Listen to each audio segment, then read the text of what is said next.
నమస్తే. నేను Satya. Welcome to our channel. ఈరోజు నేను మీకు గుమ్మడికాయ డప్పలం ఎలా పెట్టాలో చెప్పబోతున్నానండి. గుమ్మడికాయ డప్పలం అందరికీ తెలిసిన వంటకమే. మన తాతల కాలం నాటి చాలా పాత ట్రెడిషనల్ వంటకం ఇది.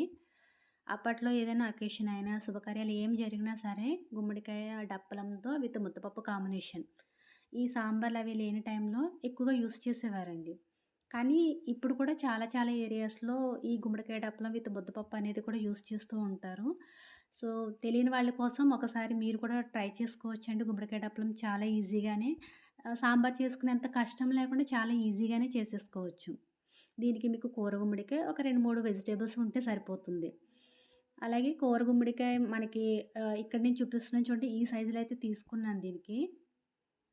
ఇలా తీసిన దాన్ని క్లీన్‌గా వాష్ చేసి ఇలా ముక్కలుగా తీసి లోపలున్న గింజలు తీసేసి పక్కన పెట్టుకోండి.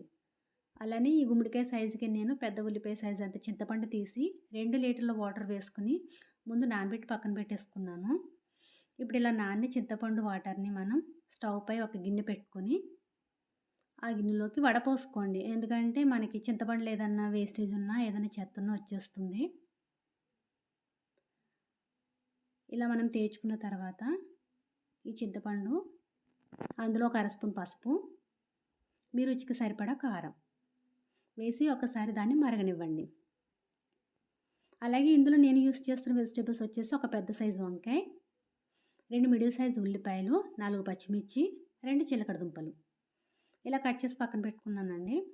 అలాగే గుమ్మడికాయ ముక్కలు నేను ఫస్ట్ పెద్ద పెద్ద ముక్కలు కట్ చేశాను కదా! ఈ సైజులో కొంచెం మరీ అంత పెద్దవి కాకుండా ఈ సైజులో కట్ చేసి పెట్టుకోండి. ఇలా పెట్టుకున్న తర్వాత మనం పెట్టుకున్న చింతపండు రసం మరుగుతున్నప్పుడు మనం కట్ చేసి పెట్టుకున్న మొత్తం వెజిటేబుల్స్ అన్నీ అందులో వేసేసుకోండి. గుమ్మడికాయ ముక్కలు, వంకాయ, ఉల్లిపాయ, చిలకడ దుంపలు, పచ్చిమిర్చి వేసేసి ఒకసారి అన్నీ బాగా కలిసేంత వరకు వేసిన పులుపు వీటికి పట్టేంత వరకు కలుపుకోండి. కలిపి మూత పెట్టి ఒక 2 నిమిషాల పాటు ఉడకనివ్వండి. మంటని మీడియంలో పెట్టుకోండి. ఇలా ఉడుకుతున్నప్పుడు ఈ టైంలో మీరు ఉప్పు వేసుకోండి. ఫస్టే వేసుకుంటే ముక్క గట్టిపడిపోతుంది. వేసిన తర్వాత ఈ గుమ్మడికాయ డప్పలానికి బెల్లం అనేది కొంచెం ఎక్కువ పడుతుందండి. మీరు తీసుకున్న చింతపండు పులుపుకి సరిపడా బెల్లాన్ని మీ రుచికి సరిపడట్టు మీరు వేసుకోండి. వేసిన తర్వాత ఒకసారి అంతా బాగా కలుపుకొని ఒకసారి ఇప్పుడు చెక్ చేసుకోండి. మనం వేసిన గుమ్మడికాయ ముక్కలు కూర గుమ్మడికాయ ఎంతోసేపు ఉడకనవసరం లేదండి. అది తొందరగానే ఉడికిపోతుంది. ఒకసారి మధ్యలో ఇలా మీరు తీసుకుని చెక్ చేసుకుంటే జస్ట్ నొక్కితే ఇలా నొక్కేస్తే సరిపోతుంది. కొంచెం మెత్తగా ఉంటే సరిపోతుంది.